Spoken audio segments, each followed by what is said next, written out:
यहाँ पर अपनी ट्रेनिंग के दौरान रहेंगी। आप देख रहे हैं कि अनिल विज ने इसका उद्घाटन कर दिया, अपने कार्यक्रमों द्वारा उद्घाटन किया गया है। और पाना चाहते हैं? यस और नो? यस वाले हाथ खड़ा कर सकते हैं? मैं देख रही हूँ कितने लोगों का हाथ होता है, या कुछ लोग एक दूसरे को देख के हाथ खड़ा करें। यहाँ पर आप देख सकते हैं उद्घाटन किया जा रहा है। इस वीडियो को आप ज़्यादा से ज़्यादा शेयर कीजिए। और पीके अग्रवाल जो हरियाणा में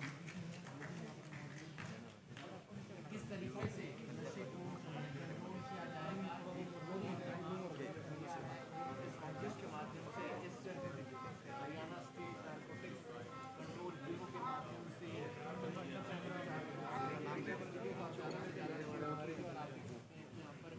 शुरुआत हो गई है। और अलग अलग जिलों के अंदर नशे की तरफ युवा बढ़ते हुए नशा सस्ता को पकड़ने की कोशिश इसी नारकोटिक्स डिपार्टमेंट की तरफ से की जा रही है। वीडियो को आप ज़्यादा से ज़्यादा शेयर तस्वीरें हम आपको दिखा रहे हैं करनाल की से, जहाँ पर आप देख सकते हैं पीके अग्रवाल हरियाणा के गृह मंत्री और साथ ही साथ श्रीकांत यादव जी जो यहाँ के इंचार्ज हैं और कोशिश नशा को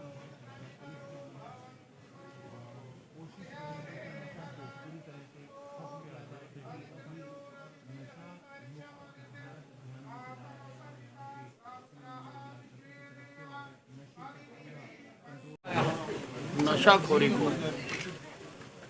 नशाखोरी को पूर्णतः समाप्त करने के लिए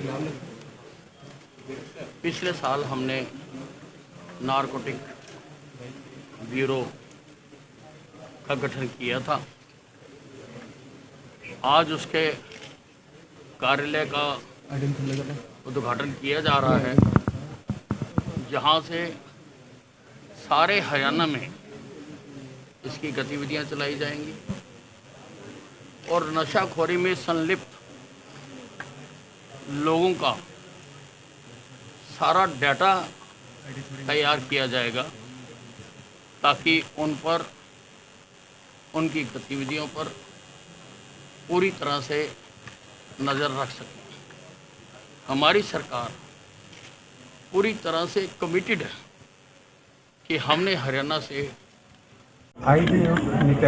में नशाखोरी को पूर्णतः समाप्त करने के लिए पिछले साल हमने नारकोटिक ब्यूरो का गठन किया था। आज उसके कार्यालय का उद्घाटन किया जा रहा है, जहां से सारे हरियाणा में इसकी गतिविधियां चलाई जाएंगी और नशाखोरी में संलिप्त लोगों का सारा डाटा तैयार किया जाएगा, ताकि उन पर, उनकी गतिविधियों पर पूरी तरह से नज़र रख सकें।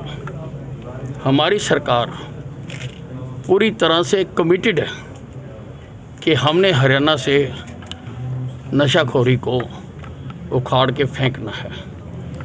अभी 14 तारीख को हमने एक कैंपेन के तहत सारे हरियाणा में साइमल्टेनियसली हमने रेड्स करवाए थे और लगभग 103 लोग उस दिन गिरफ्तार किए गए और 100 NDPS एक्ट के तहत एक ही दिन में FIR दर्ज की गई। हम और भी कार्यक्रम चलाएंगे, हमने बना रखे हैं, पर नशाखोरों को, हरियाणा के बच्चों को खराब करने नहीं देंगे। क्या कुछ कहना चाहेंगे सर? दिग्विजय सिंह कांग्रेस नेता है, उनका एक बयान आया है कि हिंदुत्ववादी जो होता है वो चंदा भी इकट्ठा करता है और धंधा भी करता है। दिग्विजय सिंह जी की समझ में कुछ फर्क है। वो शायद पढ़ने के समय पर पढ़ नहीं पाए, इसीलिए समय समय पर वो अर्थ का अनर्थ करते रहते हैं, इसलिए उनकी बातों का जवाब देना उचित नहीं है। सर अम्बाला में एक चर्च में जो जीसस हैं उनकी तस्वीर तोड़ दी गई है, शायद आपके भी संज्ञान में मामला आ गया होगा। ये पूरी तरह से उन लोगों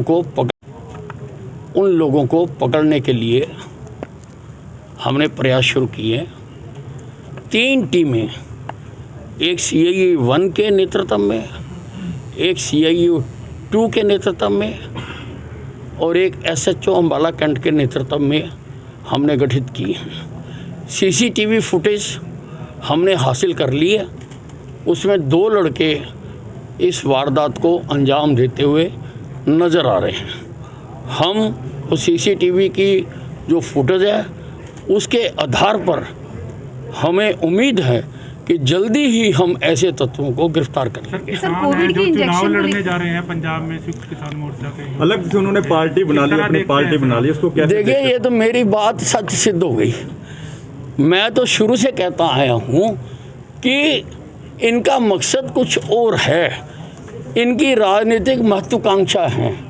ये तो पंजाब के और उत्तर प्रदेश के चुनाव लड़ना चाहते हैं, इसीलिए ये मामले को लंबा खींचते चले जा रहे थे। ये तो नहीं चाहते थे कि इतनी जल्दी ये मामला ख़त्म हो। बाकी अब बनाइए तो लड़ें, हिंदुस्तान एक प्रजातांत्रिक देश है, हर व्यक्ति को लड़ने का अधिकार है। सर 15 से 18 की उम्र के बच्चों को अब आपकी SS बोर्ड भर्ती कर चुका हुआ है, रिजल्ट घोषित हो चुके हुए हैं। जल्दी ही हरियाणा के अस्पतालों में हर रिक्त सीट को भर लिया जाएगा। जैसे पंजाब में जैसे चुनाव आ रहे हैं, केजरीवाल वहाँ भी काफ़ी एक्टिव हो गए हैं। देखो, केजरीवाल तो देश के लिए एक राजनीतिक कलाकार है। उन्होंने अन्ना हजारे के आंदोलन से जन्म लेकर अन्ना हजारे के जो मुद्दे थे वो तो धरे के धरे रह गए, लेकिन उसमें से राजनीतिक लाभ कैसे निकालना है ये अरविंद केजरीवाल को आता है, और उन्होंने उसका राजनीतिक लाभ निकाला और आप दिल्ली के मुख्यमंत्री बन गए। अन्ना हजारे कहाँ हैं कोई पता नहीं। उसी प्रकार से हर प्रदेश में जाके वो अलग अलग जगलरी करते हैं, अलग अलग तमाशे करते हैं, लेकिन बाकी देश के लोग अब उनको समझ चुके हैं, उनका बातों में आने वाले नहीं हैं। पंजाब में आपको लग रहा है कि बीजेपी अच्छा प्रदर्शन कर पाएगी? इसको कैसे देखते हैं नशे को लेकर मजीठिया पे? नहीं, उस सरकार कानून के तहत कार्रवाई कर रही है। आपको लगता है सर पंजाब? देखिए, सबसे पहले तो मैं अपने प्रधानमंत्री जी को सैल्यूट करना चाहता हूँ। He is very great. वो सारे भारतवासियों की चिंता करते हैं। अब जैसे ही तीसरी लहर की आहट आनी शुरू हुई, उन्होंने एकदम एक तो 15 से 18 साल तक के बच्चों के लिए वैक्सीन की घोषणा कर दी, जिसकी बहुत देर से प्रतीक्षा की जा रही थी।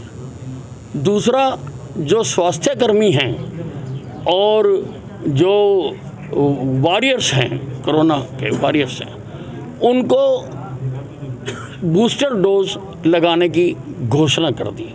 और जो 60 साल से ऊपर के लोग हैं और जिनको कोमोर्बिडिटी है या और भी अन्य बीमारियां हैं, उनको भी बूस्टर डोज लगाने की घोषणा कर दी। हम पूरी तरह से तैयार हैं।